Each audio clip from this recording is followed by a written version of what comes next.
For more, let's get to the numbers next to the name with our guy Jerry Palm. JP's been breaking it down each and every Tuesday as rankings come out. Rankings set to come out on Sunday with the college football playoff hanging in the balance, sort of. We saw how the game shook out. Jerry, let's run through your top 6 or your top 4 more importantly here with that ranking set to come out on Sunday. Well, for the first time all season, we have a new number 1. Alabama should take over the top spot after dismantling Georgia today.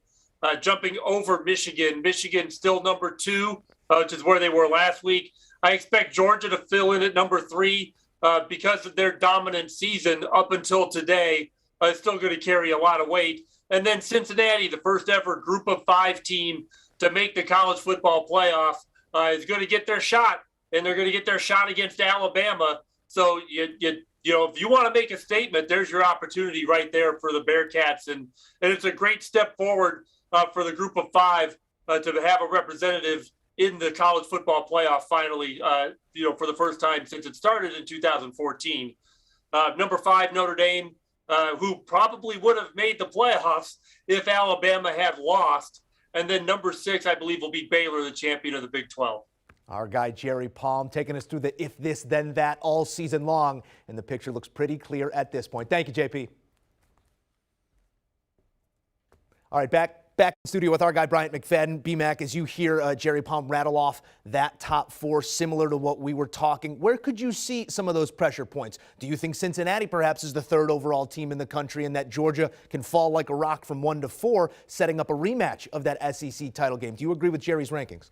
I mean, when you look at the rankings, I feel it can go either way, honestly. It's all about the committee, but most importantly, the number 1 spot is very, very important. That's the key, because it's a tough slate regardless. There's no easy out. But when 1 play 4, you know what you're kind of getting involved in. So that's the key for me. And I think Bama should be number 1 based on what happened today, how they dominated the number 1 team. That this was the Georgia football team. They were the most dominant, most consistent team in college football, right, throughout the entirety of the season. Led by that defense. Led by that defense. And that's the issue for me, and why I believe Bama is the best team right now, and they should have the number 1 spot because of how they dominated the best defense. I was saying throughout the course of the year that this was the best defense Kirby Smart has ever had the luxury of coaching, right?